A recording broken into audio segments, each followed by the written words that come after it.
story tonight of the man who cried treason. Now, this happened just recently. Good evening, all. This happened just recently down in Nevada. And Nevada right now is where the first trial of like 3 trials for protesters that stood up at the Bundy Ranch are going on, okay? And this story is down there, but it doesn't matter where you are. It doesn't matter if you're native or Mexican or patriot or left or right or Christian or Muslim. It doesn't matter where you are in America or what court you're in. The persecution is happening to everybody that's in these courts. Now, this story happened in Nevada a week or so ago. And as this court was going on, this trial was going on, and Judge Navarro down in Nevada has denied due process in so many blatant ways in Nevada.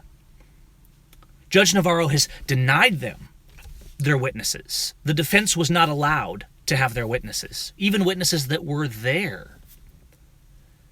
The judge denied them their evidence. Now, the judge was in court. Picture this, you're in a court where the escalation of fear has been raised and raised and raised for months. This trial's been going on, and people go in and they're subjected to searches. They're harassed and harangued. You're not even allowed to have a constitution in your pocket, on your person, entering the federal courthouse in Nevada. And these fake marshals that are acting like law enforcement, but in reality are complicit traitors, they're nothing but Gestapo down there, are putting fear in everybody. And there's been some fearful and some loyalists down there who say, well, we need to get along. These guys are good guys. We need to work with them. That's how we get through this trial. And it's backfired every step of the way. And every time people have listened to those people planting seeds of fear and compliance with those tyrants, every time people listen to them and played along, it gets worse and worse and worse, to the point where people are harassed for even filming outside of the courthouse. Now, this story starts with a man named Robert in this courtroom. Robert is a middle-aged man with long hair and a big beard and a Bible in his hand. And Robert's in this courtroom to witness the sham of a trial that's been going on and that the defense attorneys have been allowing to go on because they're afraid to. And so they just go along to get along, especially the public defenders, because they get the paycheck from the same bank as the prosecutor does. Now, Robert's sitting in this courtroom as Judge Navarro's up on the bench, and she's denying them evidence, which of course is completely illegal in every sense. It's completely unconstitutional, because if you're the accused, you're assumed innocent, and you get to present any and all evidence on your behalf. All the cards are stacked in favor of the defense in a lawful trial by jury. You have any witnesses you need. But see, this isn't a real trial by jury. There's a group of people sitting in the box, but those people are ushered out of the room anytime something real happens in this courtroom. And it's not just this courtroom, it's courtrooms all across America. Because today, that's how the courtrooms in America are.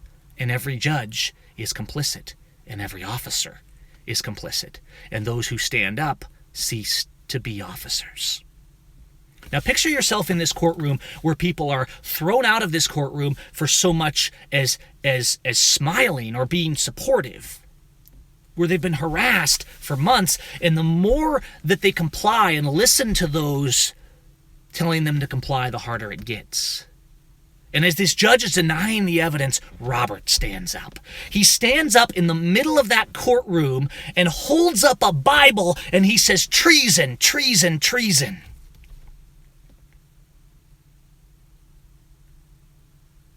And the courtroom stops, and hearts are beating, and everyone's afraid of what will happen.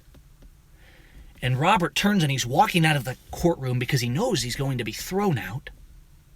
And he's walking out of that courtroom saying, "Treason!" because that's exactly what's happening, and that's exactly what should be said. And the marshals and the officers who are pretending to be audience, they're all getting up and they're following Robert out of the courtroom. And no one wants to move, because if they stand with Robert, they might be arrested too, because he's probably going to be arrested. Now there are good people there who have been standing and showing up. And this isn't about shaming us, it's about learning to stand. See, we've forgotten how to stand because we've been slaves so long. So Robert's walking out and no one's going out with him except for all the Gestapo who are following him out. And there's a young woman in the courtroom down there from Washington named Kelly. And she's looking around and no one's going out, and she's saying, well, isn't anybody going to go out with him to make sure that they don't abuse him? And people are kind of just wanting to stay there and let this blow over, right? Nobody wants to stand up. If everyone had stood up, it may have changed the course of the trial. Because when a multitude stands, when one man stands, he is often abused, but his message still resonates. But when everybody stands with that man, the tyrants lose their power. And that's what we have to remember. So Kelly gets up and she's irritated and she bustles her way through the crowd and she follows Robert out. And as she's following him out, the Gestapo, they're on the radio. They're saying a man in a green shirt's coming down the stairs, detain him. And Kelly gets down there and they're detaining Robert and they're searching him and they're hiding behind poles like they're some kind of sneaky hyena terrorists, and they're harassing him. And he says, am I free to go? And they say, no, you're not free to go. You're being investigated. You may be charged with contempt. See, to be charged with contempt for a contemptible court, it's laughable. We should only have contempt for America's courts. To have anything but contempt for these courts is to defend tyranny and to turn against the innocent. Because even those who may have done real wrong must be presumed innocent in these courts and in our jails, which are universally violating their rights. You see, no one in any trial in America is getting due process. No one is getting their rights that are affirmed in the Constitution. And so as they're harassing Robert, Kelly comes and they say, you need to leave. You don't need to be here. And she says, I'm not leaving. I'm going to stand here and make sure you don't abuse him. Because Kelly stood up with Robert. You see, it wasn't an act of swords. There didn't need to be violence. They didn't need to start a fist fight. What caused the greatest fear in that courtroom was someone standing up and using their voice, because our voice is a sword. We don't understand that if we stand up and we stand shoulder to shoulder and we come together and we set aside our differences and we say no, uniting with the enemy is not uniting.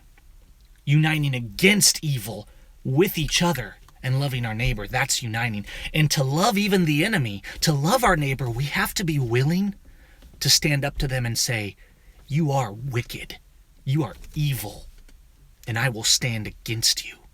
So Robert didn't draw a sword or a gun. Robert took out the sword of his voice, and it terrified them. And Kelly went down there and she stood with him, and she made sure. Now, Robert probably would have been arrested had Kelly not been there. And this is an example because everyone should have rose in that courtroom. We shouldn't be rising for the treasonous fake judges. We should be rising in defiance, principled, peaceful defiance. That's what we should be rising for, like Robert did. See, we don't understand that when we raise our voice is important. How we raise our voice is important. But what's equally important is that we do. And so many forget this. So many people will come in among us either out of fear or because they're working for the enemy, and they'll say, you need to do what you're told. You just need to get along. I see it all the time. But every now and then there's a spark. There's a man like Robert. There's a man like Lavoie. There's a woman like Kelly. There's people like the natives who stood with principle in the Dakotas. There's people who stand up and they say, no, we don't seek violence, but we defy you. Every now and then there's men like David who stand up to Goliath and they say, no, I'm not going along with this. And so Kelly stood there until they released Robert. Robert was sitting there and he was reading them Proverbs 31 to these officers. And he's saying, look at this woman. Look at this woman who came to stand with me. And we learned that when we stand up and speak out, we become the voice of truth. And when we stand with the person who's speaking out, we back up that voice. We minimalize that danger, and we protect each other. Be a David, be a Robert, be a Kelly, be a Lavoy, be an Ammon. Be the Indian who stands up in the plains and says, I will not comply. Be the Mexican who says, my rights are equal to yours. Be the Christian who says, I will not allow the Muslim to be violated, even if I don't believe like them. You don't have to go start a war of swords. You have to start a revolution of your hearts. And that sword comes from here. You've got to stop hating. And you've got to start loving. But to do that, you got to oppose the enemy. You got to be willing to stand up in the courtroom and cry treason. Be the man who cried treason. And tell everyone else this story and stories like it. Go out and do the same. Because as long as our message is hate and death and bombing and fake war and fake courts and fake officers, fake faction and fake liberty, as long as freedom is just talking big on Facebook and waving flags that say appeal to heaven and don't tread on me, rather than truly appealing to heaven and speaking out and speaking up against those who tread on your neighbor.